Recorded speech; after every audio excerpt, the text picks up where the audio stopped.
Okay, you're going to get a notification. Got it. Yep. Just push got it. And I'm going to pause this as soon as it pops up. There we go. There we are. All right, I have the chat here. Okay, so meeting is now streaming. All right, so we'll go ahead and introduce you. I know people know you because you've been on before, but I'm going to try to attempt to say your name. So we have with us Mrs. Chinelo Ofuegbu. Fair enough. I tried to say the authentic spell of the authentic sayings. In fact, when I was in Ireland, their son is named Oisin, and but it's spelled Osion, I believe. Oh, sounds like Ocean, I guess. Yes, but yeah, it's spelled that way, but it's Oisin. And he told me, he's like, you are the only American that can say my name right. So that made me feel good. So I always try to use the correct pronunciation. But go ahead and introduce yourself. And all right. Hello, everyone. My name is Chinelo Ofuegbu. I am the wife of Pastor Obi Ofuegbu of Love Assembly Baptist Church here in Pennsylvania. Well, the church is in Montgomeryville, Pennsylvania. Mm-hmm. I'm a mother of 5 children, ages 12, 10, 6, 4, and 2. So, yeah. So how many you have? 3 in school then? Yes. Okay. Yes. So we're actually tied now with how many we have in school or how many we're homeschooling, because I have 3, which is my least amount of kids that I've been homeschooling for years. I can't even remember the last time I only had 3. So, but it's a good feeling because I've graduated 3 now, and I am teaching 3, and then I just have 2 after them. Yeah. So I'm seeing light at the end of the tunnel a little bit. Well, we're just getting into the tunnel on this side. Yes, you are. So how many years have you been homeschooling? Well, officially 5 years this year. We started homeschooling in 2017. And a little bit of backstory, we got saved in 2016, at the end of 2016. And we were learning, and we realized we needed to homeschool because it was the right thing, what the Bible said. And my oldest was already in 1st grade at the time. She had gone to public school, kindergarten, and 1st grade. So when we started homeschooling in 2017, I started off homeschooling her 2nd grade, and then my second child was kindergarten. So I started off homeschooling 2nd grade and kindergarten. Okay. So did you find, I don't know, was it overwhelming when you went from having them in school, or at least one in school? Was it overwhelming to you, or did you handle the transition pretty well? Well, I guess it depends on how you look at it. Before we started homeschooling, before we got saved, we never heard about homeschooling. We never knew it was a thing. But when we got saved and we learned about it, we knew right away that that was what we wanted to do. Of course, I was nervous and unsure. I was scared. I didn't know if I could do it, but I just trusted that if that's what God wanted me to do, then I would be able to do it. So yes, it was overwhelming at first, in the sense that I didn't know if I could handle it, but seeing other homeschooling families like yours online, knowing that it actually happens, people do it, and their kids turn out fine. It was encouraging to go into it. So yeah. Good. Now, I was actually at the dentist today. My daughter and I had checkups and stuff, and I was talking to her about homeschooling. And she couldn't believe I had 8 kids, all this stuff. We always get shock, horror, all that. Bless you. When I talk about how many kids I have. But she asked me, did you start when COVID hit, or were you homeschooling before then? And I said, no, I was homeschooling before then, which is good because I would have never put my kids Right. the masks and all that nonsense.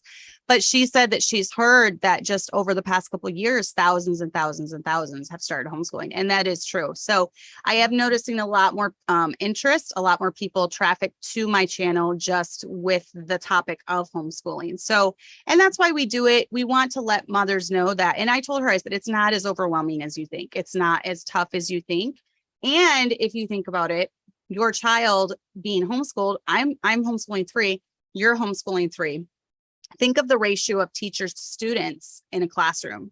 I've heard anywhere from 15 to 25 is kind of the average. So you're thinking one teacher split up in all those ways. It's your child's not going to get much one-on-one attention. So they're going to be at school, and then you're going to have to, reteach them anything that they didn't learn once they get home from school. Right. So, Right. but yeah, that's just one of the benefits of homeschooling. I mean, obviously, I think you got saved. And what was the main reason that you wanted to start homeschooling?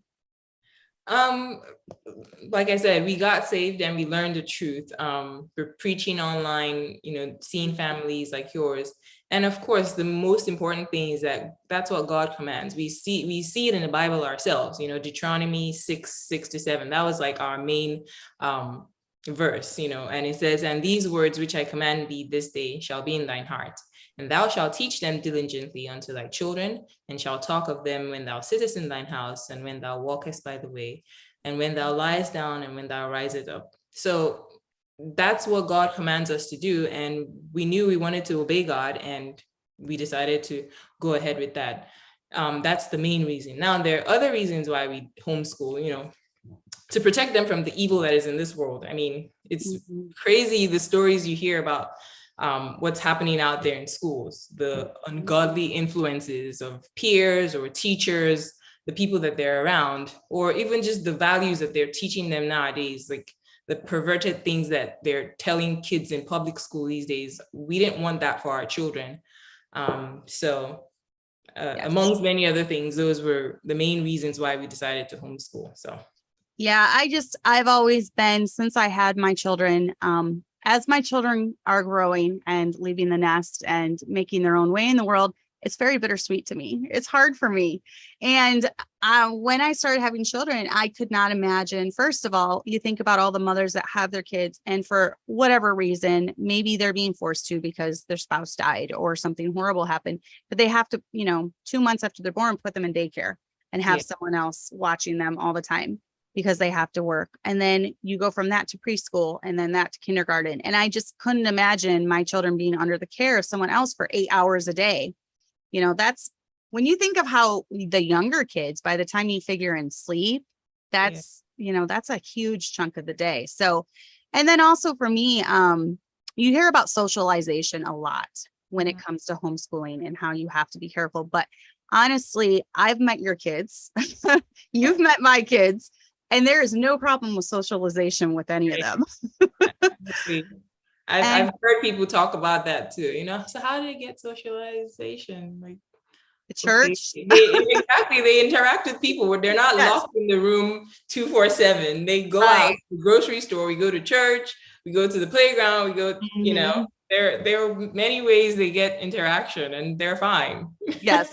They can hold a conversation. Yeah, they can. And they're not, and I almost feel like our kids are a little bit head and shoulders above regular kids when it comes to, they have a little bit more confidence because they haven't been picked on. They haven't been bullied. They haven't, been to a public school where they're taunted or mocked or whatever. And so I really think that's good. I've seen a lot of public schoolers. They're really sad. I mean, I taught at the Arts Academy for four years or something like that. And most of my kids were kids from like public schools. And I can say that I think taking piano lessons did help the self-confidence, and especially when they would perform in recitals, it really gave them a boost. But I did see where they would talk to me sometimes as a teacher about different problems and sometimes they had a tough day at school because I got in a fight with this one and I was called this name. And so I kind of saw firsthand just what it did to their self-confidence and their psyche. So I don't know. I've always found there are, I'm sure, some antisocial homeschoolers out there, but kids tend to kind of pattern their personalities after their parents or what their parents expect. And so when you have them involved in a church and around people all the time, they're just going to naturally pick up on how to communicate with others. So right. I have not seen that. I think there are other benefits to homeschooling as well, besides the socialization, which when you think about that part, it doesn't even make sense that they bring it up, because in public school, when they're talking about socialization, they're just talking about how, a group of 12-year-olds all in the same class interact with each other. But in homeschooling, the kids are interacting with different ages, different personalities. It's not just one, cookie cutter type situation. They're getting different scenarios in which they can develop their socialization skills. So exactly. They learn to talk to adults. They learn to talk to toddlers. They learn to talk to junior hires and middle schoolers and all sorts of age. So yeah, it's just a silly argument. So the benefits that I've seen in other people's and my own life and other people's lives that I know, I have seen stronger parent-child connection.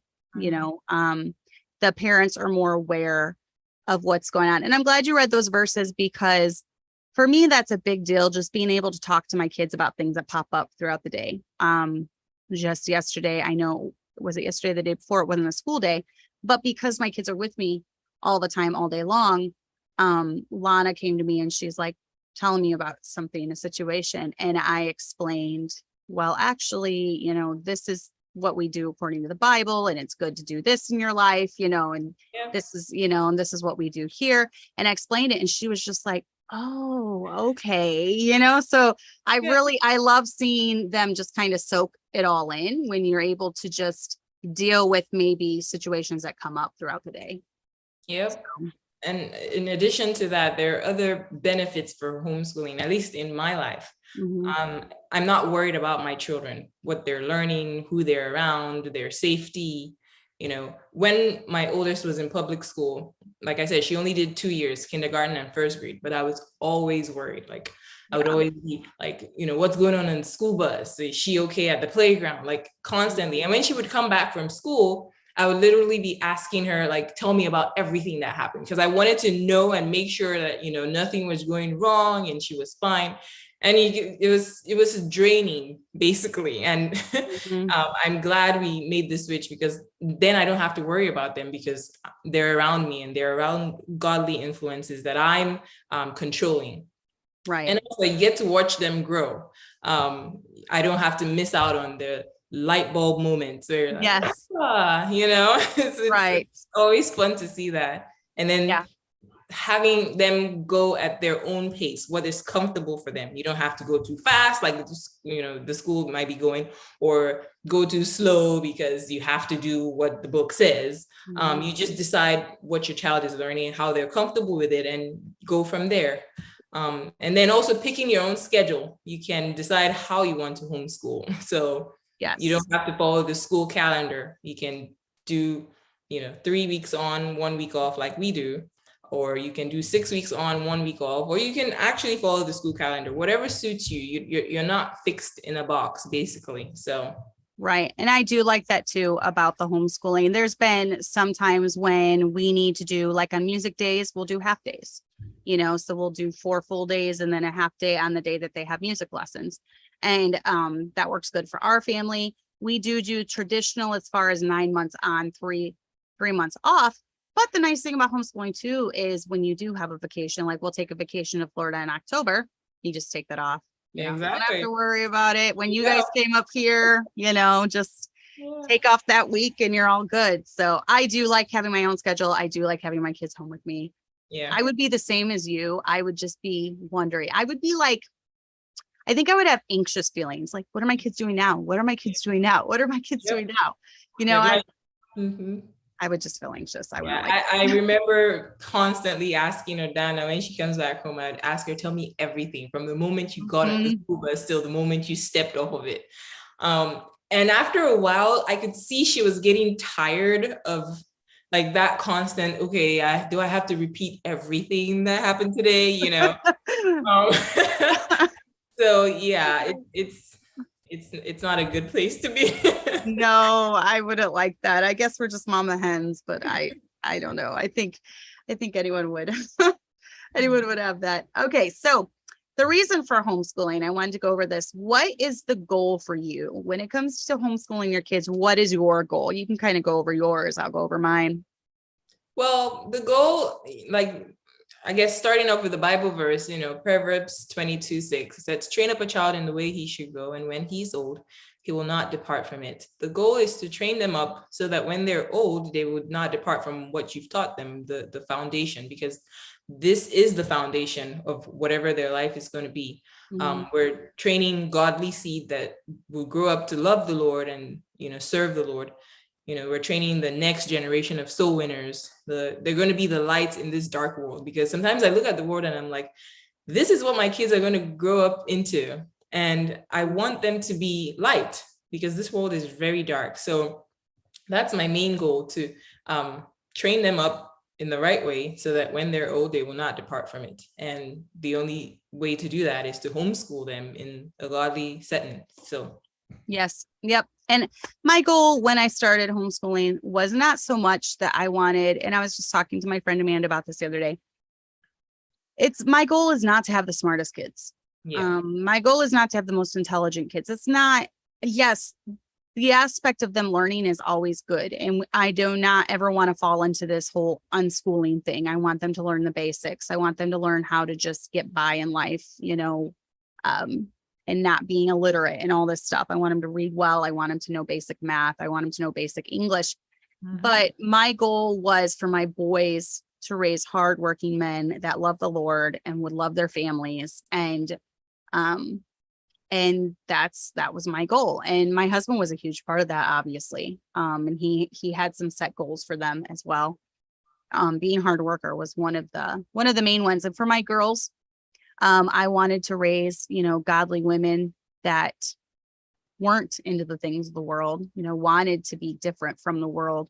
And so once again, with my girls, I don't like the mindset, well, they're just girls, they're just going to get married and have kids, because someday they will be teaching their own children too. Hopefully, if they've already told me, my older ones, that they want to homeschool as well. So they're going to be teaching my grandchildren.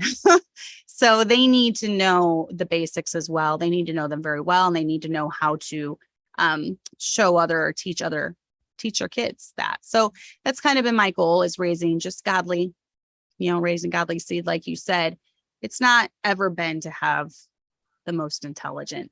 For some homeschooling parents, that might be it, but it's not ever been ours. So I agree. But yes, and I think a lot of moms, when they first start out, they have these super high expectations, right? But there's a Bible verse, the one that you read, that was talking about line upon line, precept upon precept. And I think we just need to focus on, first of all, remembering our goal when we start, and day by day, little by little, just building on that, because I think it can be overwhelming for new moms, like the mom guilt, right? When they're laying in bed every night, am I doing enough? Did I teach them enough Latin today? Did I teach them enough French or whatever? I think it can be a little overwhelming. Did you ever have to battle things like that when you first started? Yes, I did. Yeah. I used to wonder if I was doing enough, if they were learning enough. And my husband would always tell me, he would say, even if you just read the Bible and sang hymns every single day, you're doing more than enough. They're learning so much more than you can imagine. And they're better off being here with you than being out there in the world. So that's my message to anyone. Even if all you can do is read the Bible and sing hymns, that's good enough. You could teach them to read from the Bible too. You could Exactly. teach them how many There's so Bible much to learn words. from the Bible. There's math in the Bible, there's English, there's reading, there's spelling, there's geography, there's history. I mean, what isn't there in the Bible? So trust me, you have more than you need to teach your children. And there's so many free resources too. You don't even need a packaged curriculum. Like I'm going to show you a little bit later part of my kids' curriculum that I use, but you don't even need that. There are free resources available that you can print off if you just have a printer that uses cheap ink. I mean, there's a lot of things that you can do. But yeah, for me, I know it was character building was a huge thing, and then teaching hard work, and then just emphasizing what you want to emphasize. You're the parent. So I know there are different, for the curriculum I use, there's a lot of different add-ons or electives that you can do. Like for, and this is one of Chloe's this year, it's just basic Christian growth.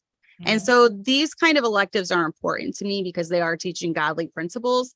So she's doing this, like one of the questions when you open it, the worldly Christian desires to make an adjustment to the world and may experience some fill in the blank by means of sedatives, diversions, etc. But as long as the feeling of fill in the blank, I'm going to assume it's like emptiness or loneliness remains, it continues to build up emotional attention until the person suffers. So it's just teaching about how it's all about Christ and he's the one that fulfills your needs and desires. There's Proverbs. I had her do Proverbs. She's actually doing a soul winning pace as well. They have a soul winning pace that she's doing. And there's like this one, basic New Testament church history. So, and then Old Testament is actually harder. She's going to do Old Testament too. And basically that just goes through all the books. And then, it has all the blanks that they fill in and different things. So they're reading a lot of scripture to go along with, these. And that's what they're 5. So I have them do the 5 basics, math, spelling, English, social studies, and science. And then we can add on those electives as they get into junior high and high school. They have health, they have music. Allie's doing art. So I kind of pick and choose the ones that are important to me. And that's like music, Christian growth, different things like that. Even if you pick and choose your own curriculum, you could even do books to go along with it. For character building and stuff, we use, I think I mentioned this before, it's called Laying Down the Rails. And that's what it looks like. And it has, there are 2 books in it, but it has different topics that you can kind of focus on. Like maybe if your kids are lacking in some area or you're noticing some things, you can pick and choose what you want to talk about, like courteousness or cleanliness or gentleness, generosity, perfect execution, or concentration, whatever it is. You can decide, okay, well, I want to focus on this, and it talks to you, it walks you through like each topic, and it would have maybe like 9 or 10 lessons in it, and you can do it like once a week. So for 10 weeks, you're kind of just going over those characters and kind of helping them understand it, build it. And they have like suggestions for books that you can borrow from the library or activities that you can do to kind of help solidify those ideas or those traits that you want to improve in your children. And it also talks about, some habits that you can remove, basically. Like if they're forming bad habits, you can help them redirect that and change those habits to good ones. So I really like that. I meant to look into that. I'll have to find those. I'll see if they have them on Amazon. Now, where did you order those from? Do you remember? I think I ordered them from the Simply Charlotte Mason website. Okay. Yeah. So those look really interesting. And I meant to check them out and I never did the last time. And another one that we use, this is, we use this like in a group setting for like when we sit around like in our morning basket.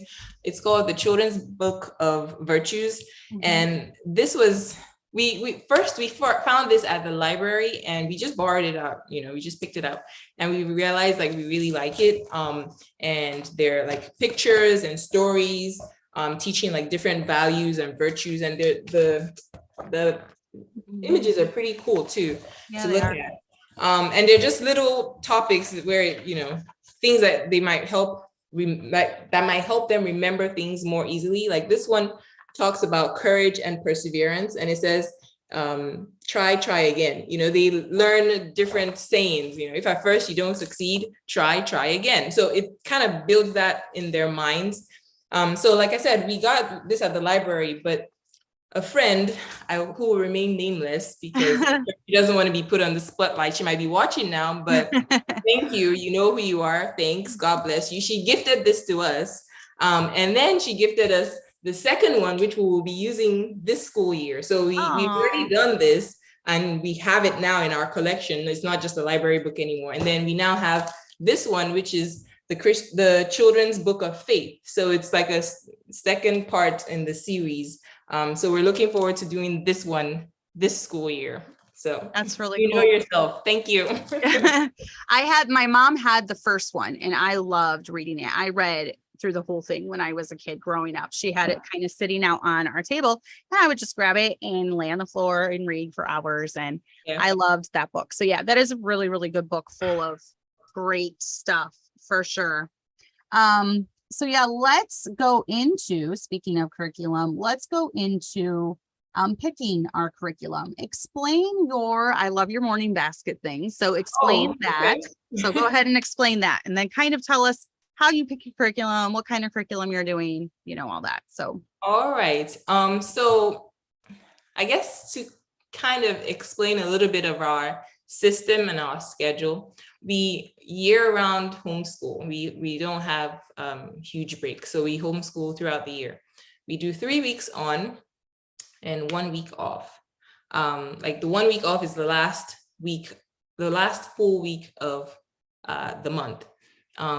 But sometimes we kind of make it coincide with like a holiday, like if it was like 4th of July, or for instance, this week is our rest week, although it's not the last full week of August, but it's our rest week because we want it to fall on Labor Day. So we have that long week. So, so that's kind of our school setting. So every morning we do something called morning baskets, and I don't have the basket here, but I have some of the things. It's literally just a basket, and in the basket we have different things in the basket that we kind of go through. We don't do every single thing every day, but the basic idea of morning baskets is we're doing things that as a group, like with all the kids seated together. So we go through calendar time. We sing like a morning calendar song, and this one we use it's on YouTube. It's a Leapfrog calendar time. I think if you search it up, Leapfrog calendar song, you'll find it. It's catchy. Even my 2-year-old now sings it. So we do calendar time, and then we sing hymns. And we pick a hymn for the week, or if it's for the month, it's a new hymn, and we've never really learned it. We sing it for the whole month, but usually it's a week.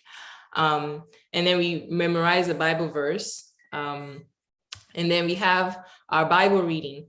And this past school year, and we will be continuing this as well, this past school year, our Bible reading was kind of different because the kids are supposed to do their own quiet time before we do the morning baskets.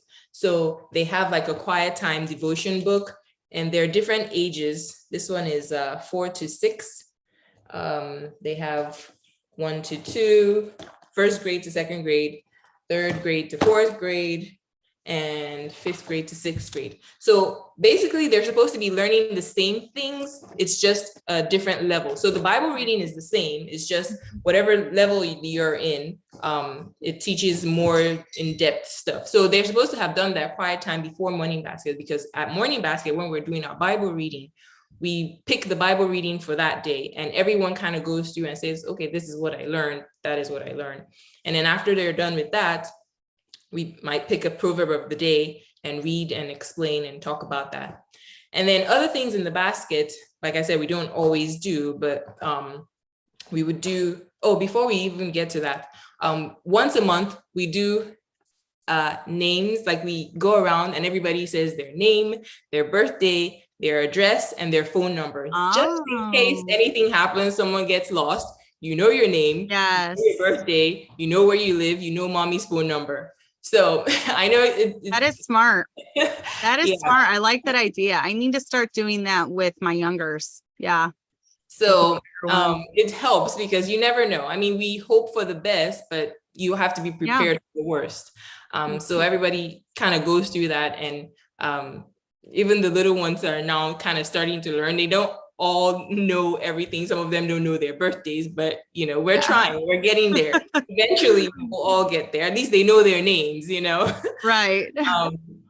And then other fun random things we do in the basket, which we don't do every single day. Sometimes we would do like a conversation cards. It says navigating social expectations. You know, like on one side of the card, it might say, you know, when you want to join others. And at the back, it says, ask, may I join you? So we kind of talk about what to do in like certain social settings. Like, you know, if people are having a private conversation, what should you do? You know, wait until they're done before you interrupt. Or, you know, when you're done at the table and everybody's still there, you say, may I be excused? You know, little things like that.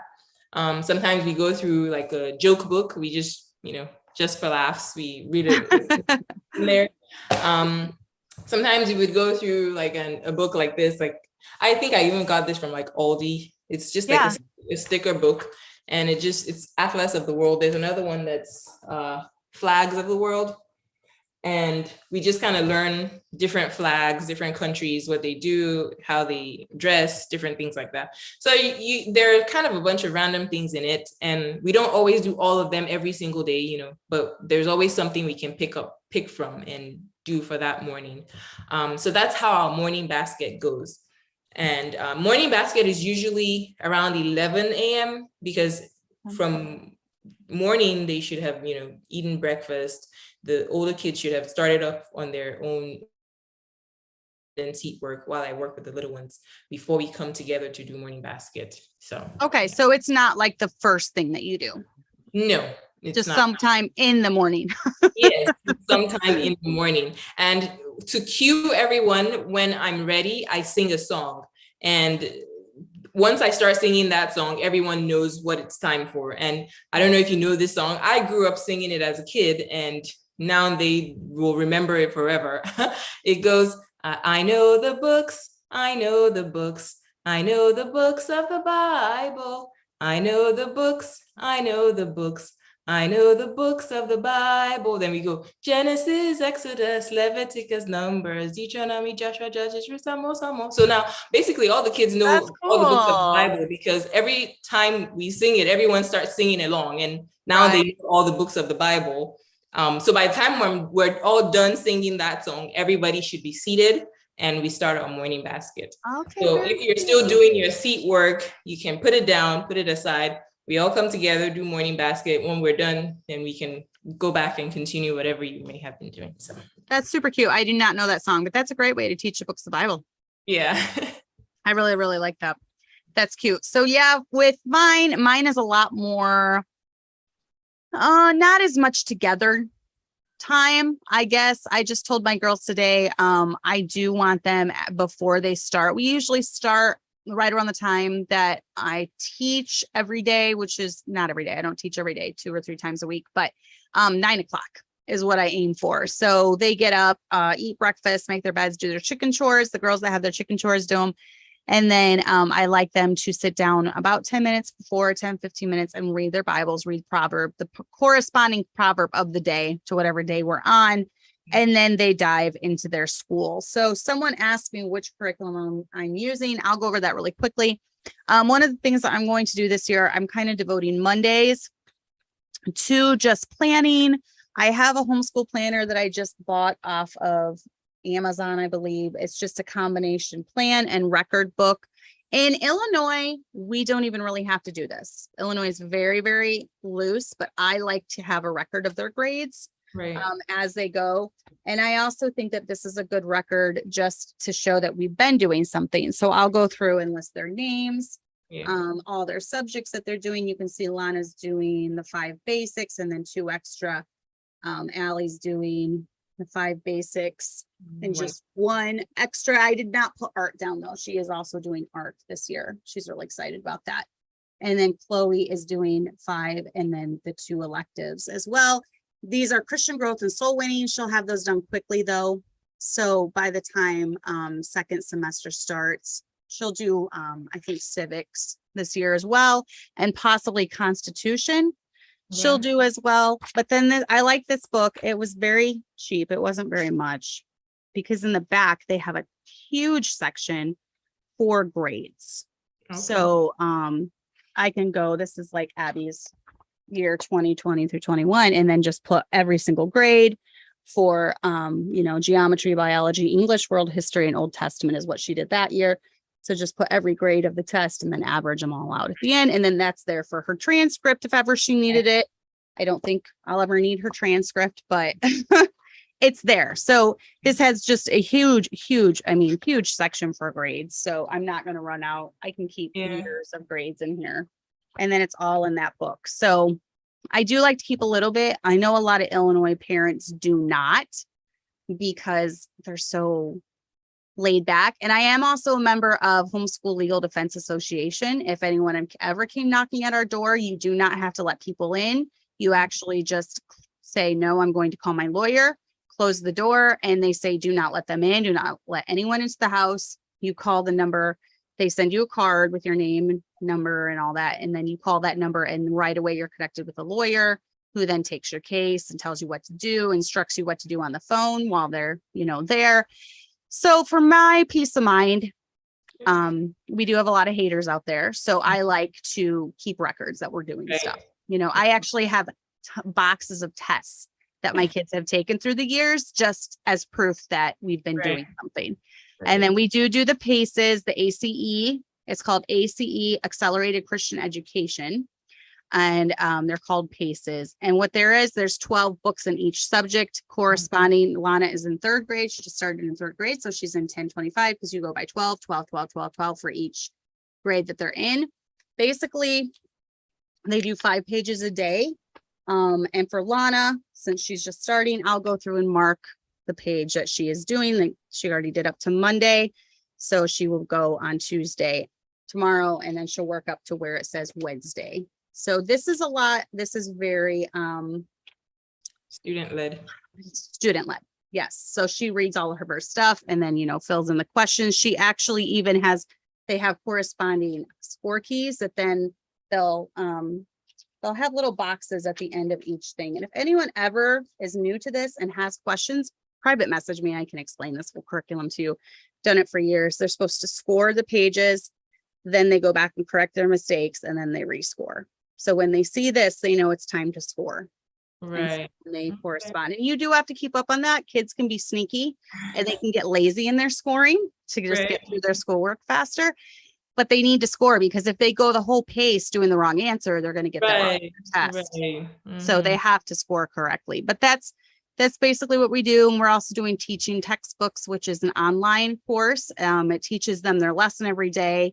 Then they do their answers right on this app that we have, and then it keeps track of their scores, which is really, really nice, because then I don't have to score things, because I do try to score their tests and then record them in the grade book. So what is the curriculum that you use for the most part? I know you showed us a little bit of your freestyle type, but yes, I didn't bring all of it, because it's pretty much similar to what we've been using. We used last year. So if anyone can go back and watch that video. But for math, we do Matthew C.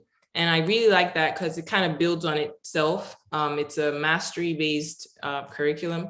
So they watch a video at the beginning of the week, and they have just one page of math. Not one page, one sheet of math to do every single day. So on Monday, you watch a video and do one sheet. Tuesday, you just do one sheet. Wednesday, one sheet. Thursday, one sheet. Friday, one sheet. Now there are like 2 extra sheets in case the kid needs more that or less on that, depending. But after that, you move on to the next video, teaching the next topic. And, you watch the video and then you do the corresponding sheets as well. I personally like to watch the video with them at the beginning of the week, just so that I can help them understand whatever concept they're learning, and then answer any questions. And then they have the rest of the week to do all the different sheets themselves. If they have any questions throughout the week, they can always come back to me. But because I've watched the video, I know what they might be struggling with, or where to help them with it. For language arts, we use Fix-It Grammar. That I don't know that I would go back. Fix-It Grammar is, I guess it's similar to like a mastery-based program, because they're editing a story basically. So they write it, the book is like a story, and each sentence, they do just one sentence a day, and they edit whatever is in that sentence. So they learn the vocabulary word in that sentence. They learn the punctuation marks that they need to edit in that sentence, the verbs, the noun, the pronouns, depending on the level, they might be learning particles, or participles, or articles, like different things in the sentence, but it's literally like maybe 1 or 2 sentences a day.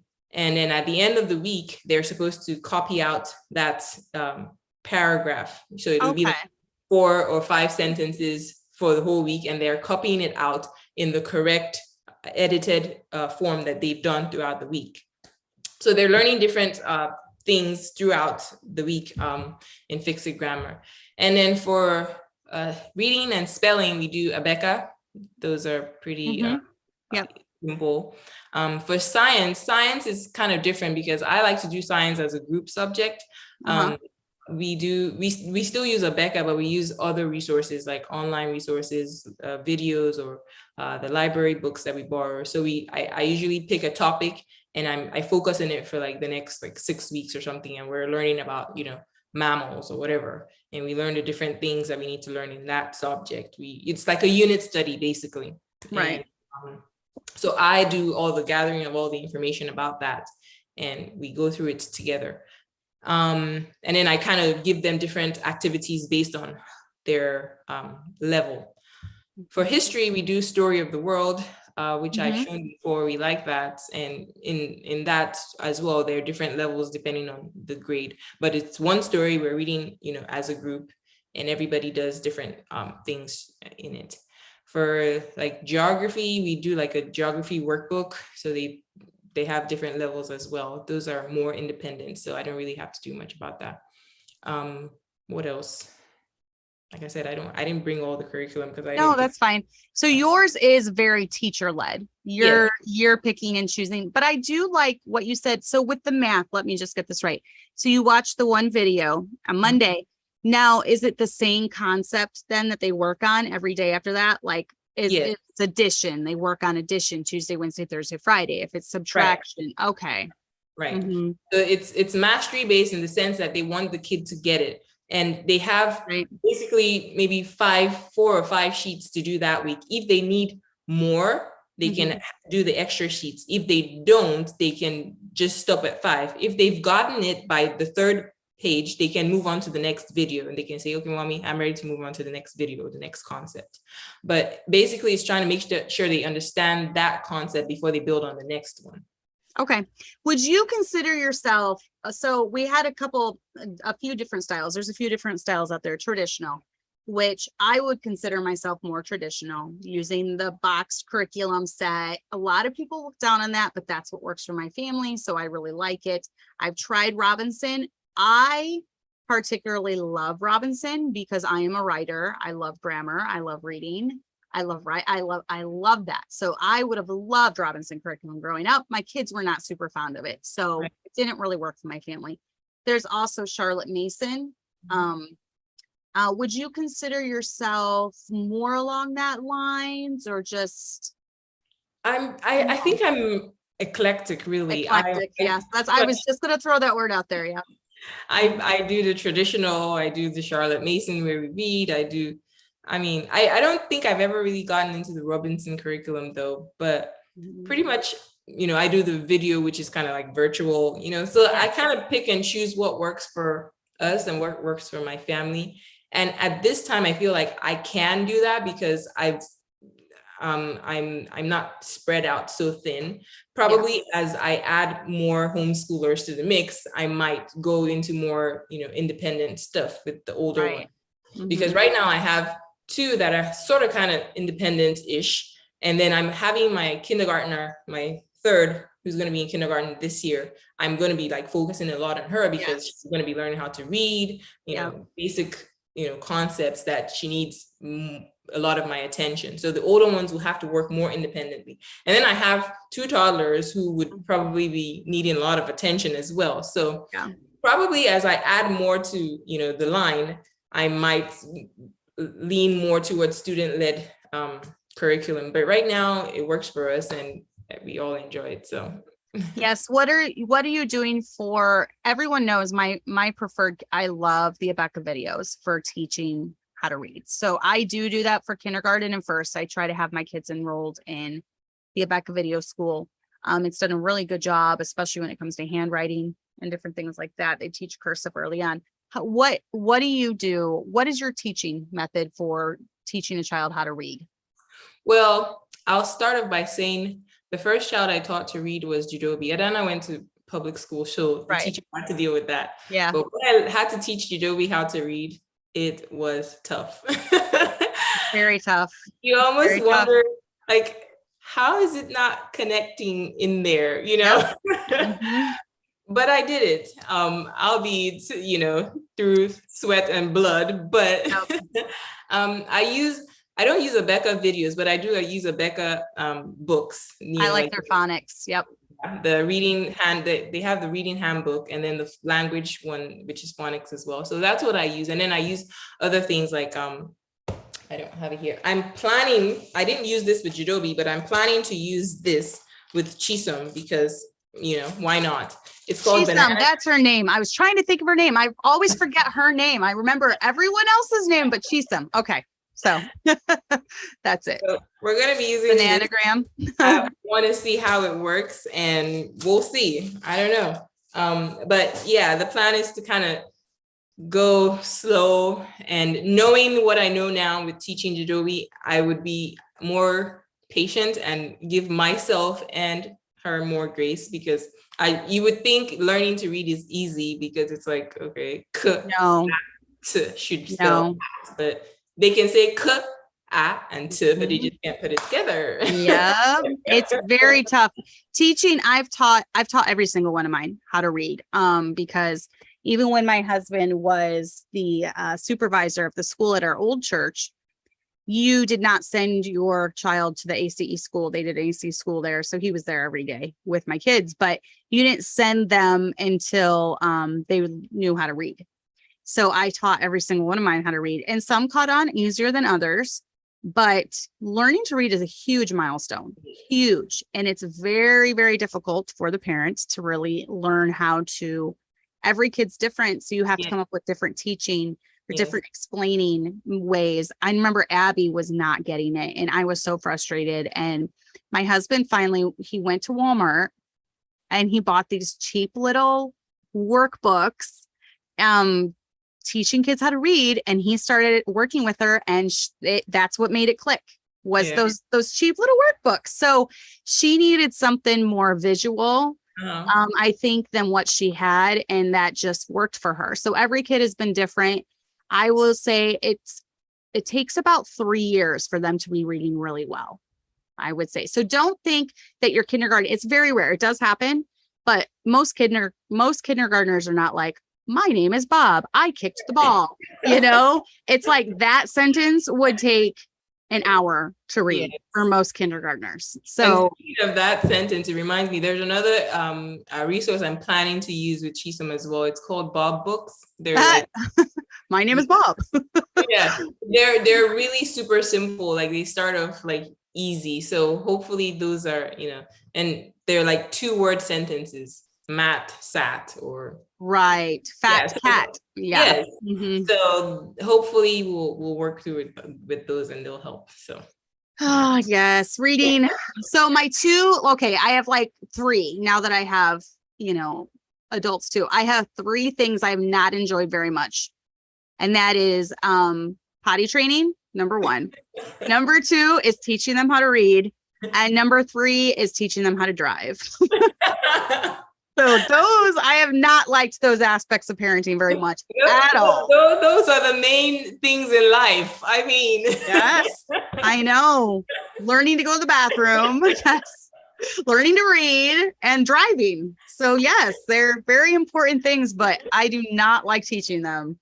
Oh, so yeah, it can be difficult, but yeah, I would definitely, if you've got a kindergartner, do not expect them to be reading as well as a 6th grader by the end of the first year. It's going to take, Lana is finally, she's going into 3rd, and she's reading really well now, but she was one of my toughest. And we even did the Abeka videos with her, but it took a long time to click. It really did. So And then we take the summer off. So I felt like we had to relearn a lot coming Right. back after that Right. first and second year. It's finally stuck now. She knows what she's doing, but it took a little while, but I'm not worried about it.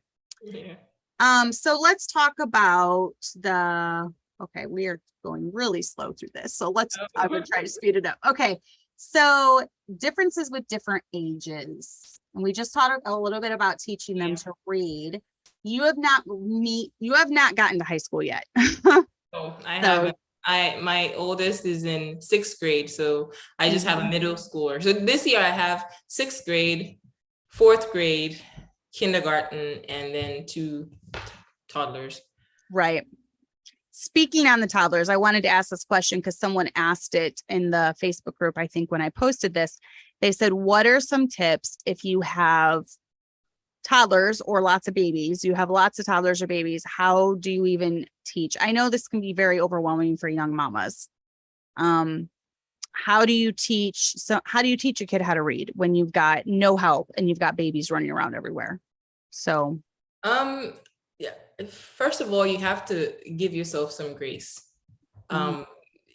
They will learn it as long as you're trying. Don't beat yourself up about it. It might take them, 6 months to learn it, but they will if you just keep, trying. Second of all, the babies can, you can give them something to entertain themselves, like puzzles or, games, whatever, to kind of keep them occupied while you're trying to focus on the older ones.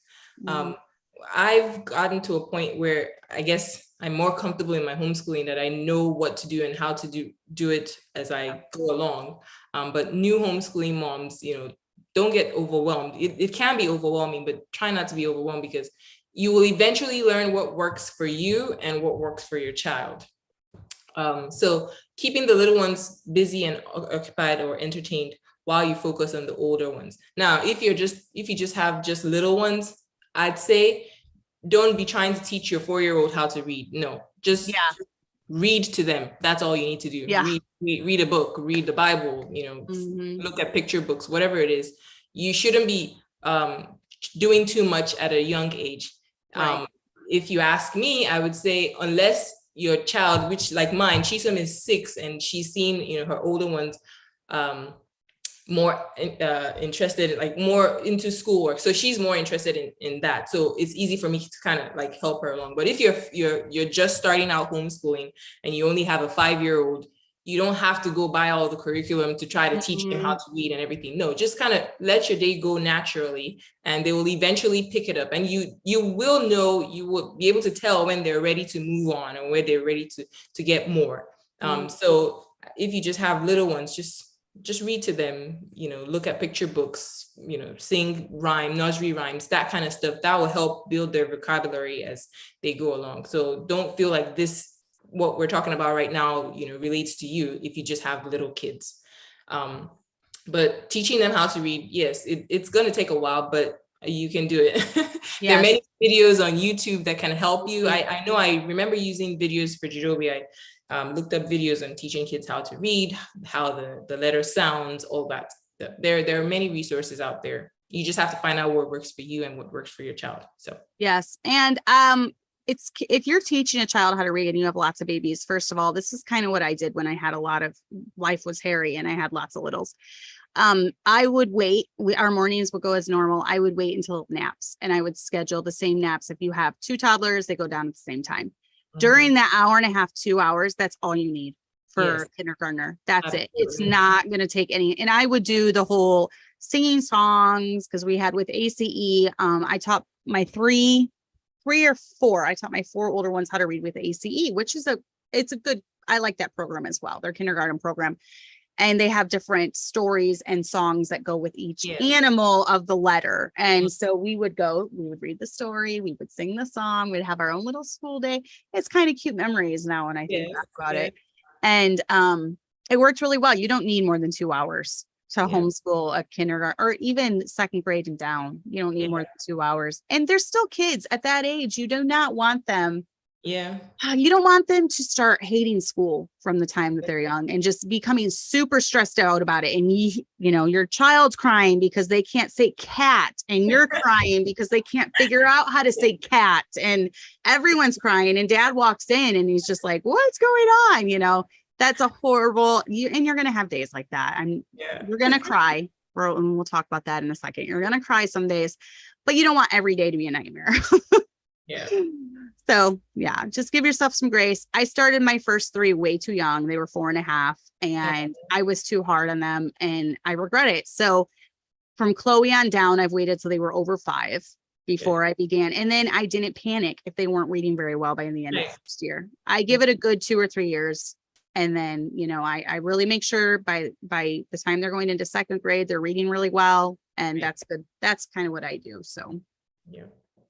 But with high school, I'm not really going to touch on that too much. I have done them through high school, but really, if you provide that good foundation of just hard work and good character, they're going to do fine in high school. So, and then just consistency and a matter of importance. We do school every day, obviously you don't do it every day. You take breaks, but we do school every day during our set schedule, unless, there's obviously emergencies that come up, but they know what to expect, day to day. You're not just like, oh, we have to go to the dentist today. I have to go to the dentist. So no school, you get school off. No, that doesn't happen. I go to the dentist at 9, I'm back by 10:30, we do school, So that they know, my kids know that unless it's an all day meeting, we will go to preaching meetings sometimes. Field trips, we'll have an all day field trip. That's different, but just consistency. So do you have another reason why I like to that's another reason why I like to homeschool year round, because I feel like just consistently teaching them helps it stay fresh in their memory. Because I did try having that summer break, and by the time we were back, it was just like, what? Yeah. They do forget a lot. They do. And I've even noticed that with teaching, but our summers are so busy, so many camps, and we're here and there and everywhere, retreats, camps, I have to take it off. So, but every family is different, and whatever works for your schedule is what works for your schedule. So we don't really go anywhere anyway. So we don't mind homeschooling year round. Right. Yeah. It works for your family. We're busy bees. So, what about, let's go on to setting up for schooling in the home. A lot of people think, I need a schoolroom. I need a fancy schoolroom with chalkboards and maps and letters on the wall. I don't know. Do you do any special setup or? Well, let me start by saying you don't need a schoolroom. You don't need, a special dedicated area. Fortunately, we've moved into a house where we do have a schoolroom, but we did not start off like that. We have lived in a 1,100 square feet house, and it was 5 children and 2 adults, and we made it work. We did homeschool in the living room, we did it in the kitchen, we did it in the dining. It can work. You just have to be intentional about where your things are, have organization systems like, bins and totes and baskets. Those are your friends, at least have things in a general area so that, you're not searching throughout the whole house trying to find something. And my 6-year-old is here. Chisum? Is it Chisum? Yes. Okay. Hi, Chisum. She's like, I'm gonna talk to mom. Thank you. Hey, we are homeschooling moms. Hi, Chisum. We are homeschooling moms. We're gonna have kids pop in and out throughout. Yes. So it's totally real life. No, that's fine. Yes, I get so upset when my kids have to spend 2 hours searching for something. An eraser or a pencil or a compass or a ruler. I can't stand it. I have 2 baskets sitting right there. I have my school desk. We kind of have like it was like a breezeway. It's one of my favorite rooms actually, because it's a breezeway with a fireplace. We made that into our schoolroom. So we have all those books of shelves. I love all my books of shelves on the wall. And then we've got the piano in there. And then I have my desk, and I have another spot, like a cubbyhole spot that I have supplies, but they're supposed to stay there. The crayons and the glue and the scissors and the pens and the pencils. But I there's think a few always months from dinner. now, it's not going to be that way. But I agree with you. Those are really nice to have. Yeah, at least you try. The I point is, do. at least when everything is found, it goes back to where it's supposed to be. So Yes, that's the point. And I had a great friend.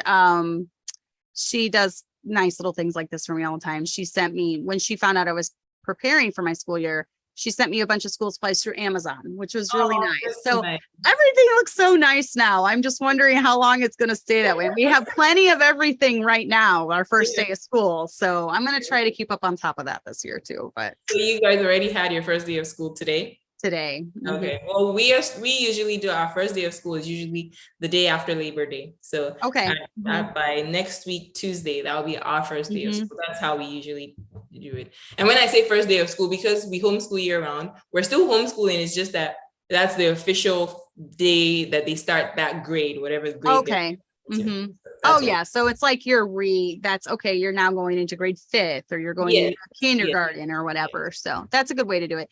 We actually, at our old church, that was always the startup day, was the Tuesday right after.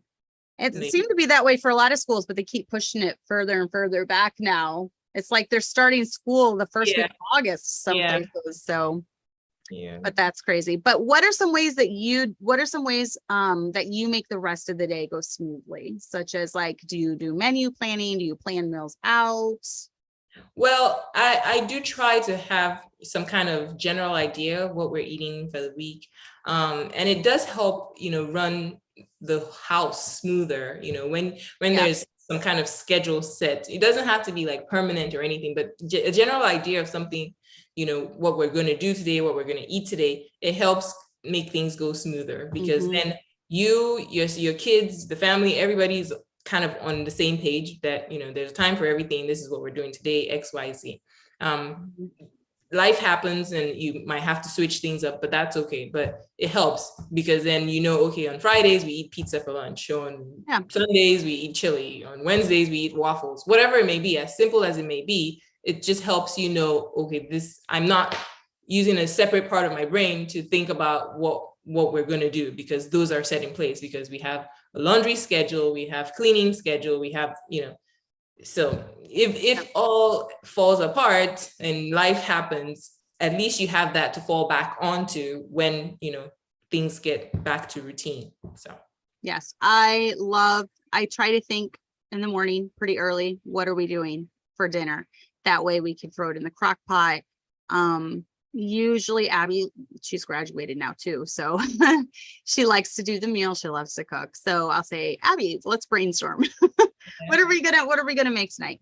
And then sometimes I don't know until today was kind of crazy because of the dentist and our first day of school, but we just made tacos and it was easy. We just pulled the beef out of the freezer and made it within, 15, 20 minutes. So easy meals. I kind of try to keep it pretty easy throughout the week. I'm not going to do 5-course meals when we are homeschooling, because that's a little too much. And sometimes if you have the extra time on the weekend, you can batch cook whatever it is. Because I like to make chili. So sometimes on the weekend, I'll batch cook chili and freeze it. And then I know, okay, I just have to bring out, some and defrost it or put it in the microwave, and we have rice, boil some rice, and we have rice and chili for dinner. So, do just little things that can help you, make your life easier, I guess. Yes. And we mainly do eggs for breakfast. So scrambled eggs, toast, sometimes baked oatmeal. We keep it simple with that. Lunch is usually just sandwiches and chips and fruit. It's just a cold lunch. Those sandwiches too. Yep.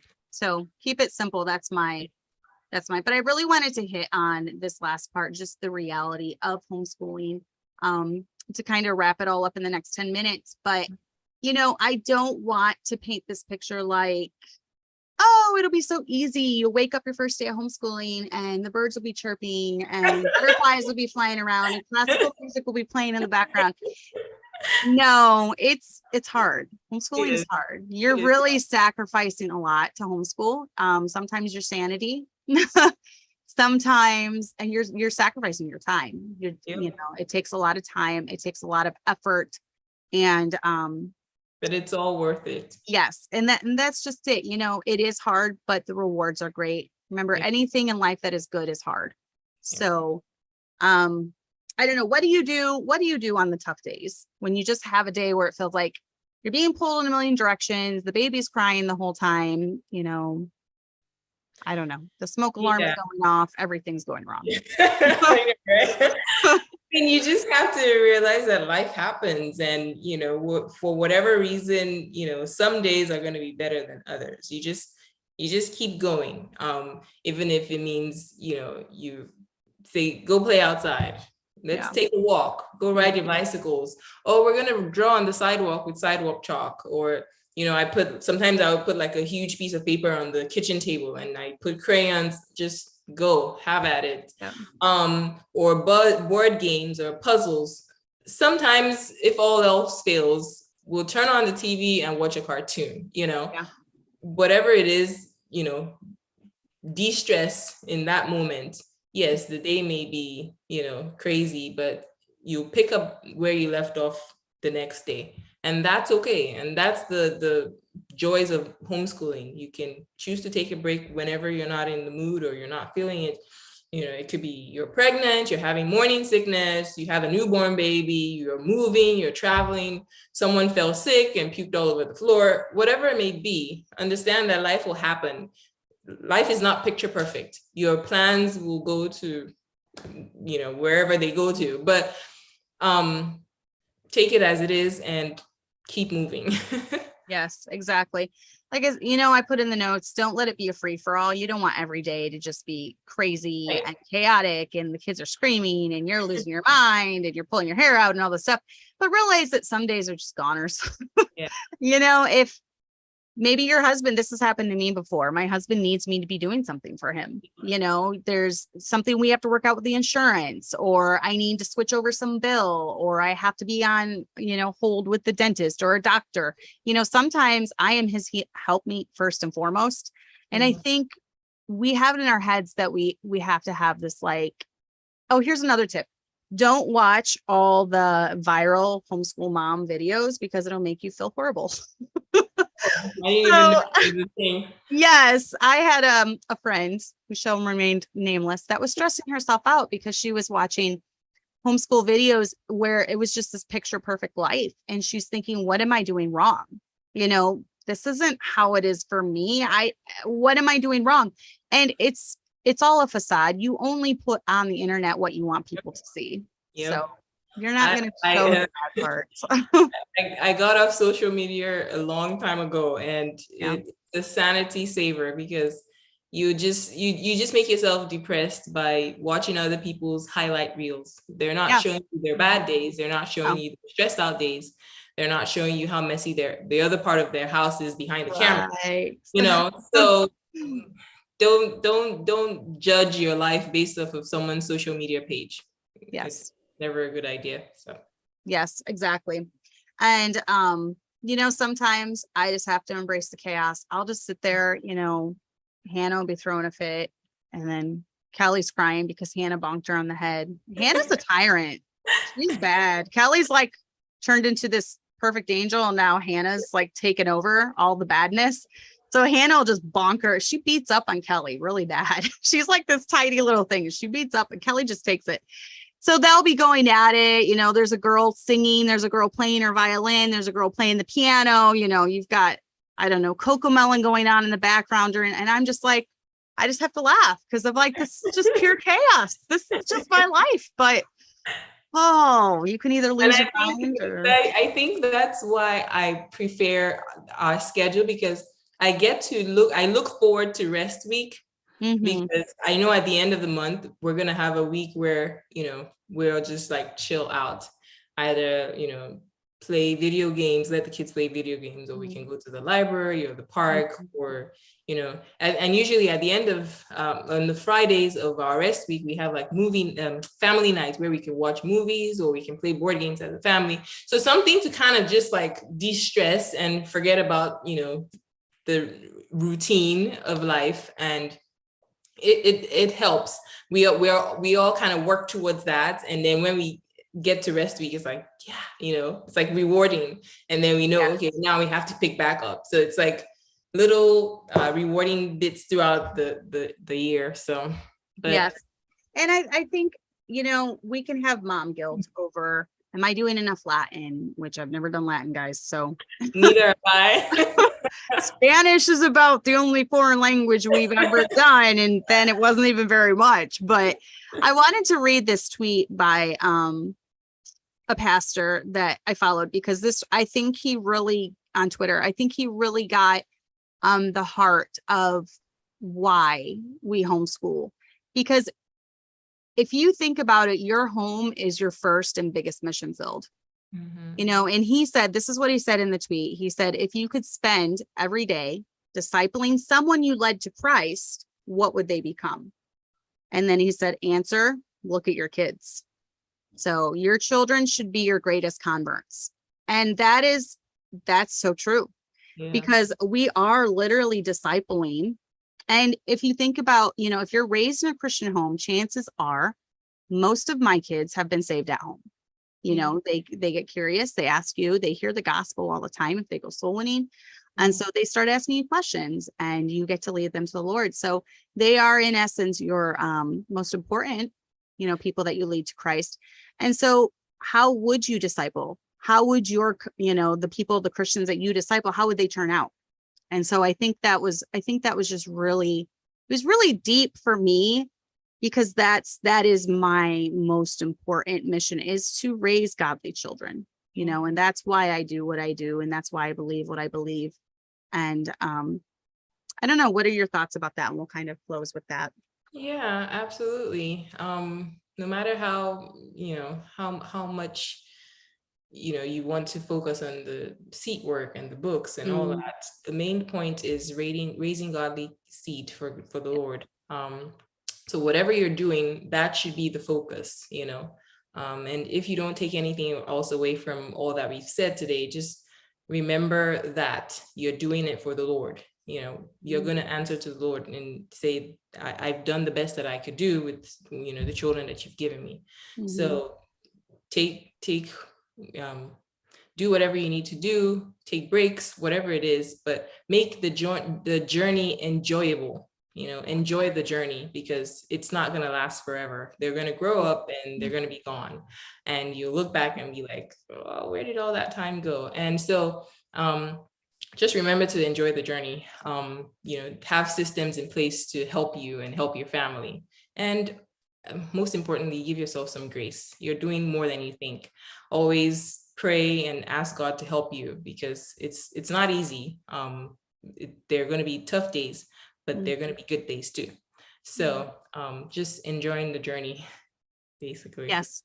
And I like that, you know, have it so your kids will be hardworking, responsible adults that will leave eventually, but they'll be sad because they did enjoy your home, and they did enjoy you, and they did enjoy the life that you provided for them.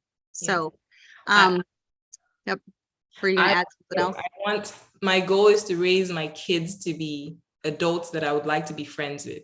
You know, even when they leave the home, I would still want to be friends with that person. So that's my goal. I'm trying to raise children to become adults that I would want to be friends with. If you think about that, then, you know, you'll be fine. Yes, that's a good way of putting it too. I've never thought of it that way, but I like that. And I really like that, because I really feel like as my children grow up and become adults, I like them. You know, I like the people that they turned out to be, and I would choose them to be my friends, you know, the ones that are adults now. So very good. All right, ladies. Well, go ahead. Everyone that's watching now, go ahead and like it, share it with anyone that you think might need a little pep talk when it comes to homeschooling. If you have any questions for Miss Chinelo or I, leave them down in the chat or down in the comment section. There we go. Leave them down in the comment section and we'll try to answer it. She's not great at checking things, so I'll let her know. We're like, Chinelo, someone's asking you a question. Yeah, I'm not on social media much. I do have YouTube. I watch YouTube videos, but everything else, no. Yeah. And it saves my sanity. Yes. Yeah, it really does. I mean, I think we can get sucked into way too much drama. We can get sucked into way too much comparing ourselves among ourselves, you know, and my life doesn't look like that. And that's another thing too, even though we gave a lot of tips and suggestions, your life is going to look different than ours. So you're going to do things differently. you might like a different method, for homeschooling, and that's totally fine. We're just speaking from years of experience. If we can help at all, that's why. So Absolutely. leave any comments or questions, and thank you for joining. And hold Thank on while I go ahead and end it, and I'll give you the final word. All right, bye, ladies. Thanks for having me.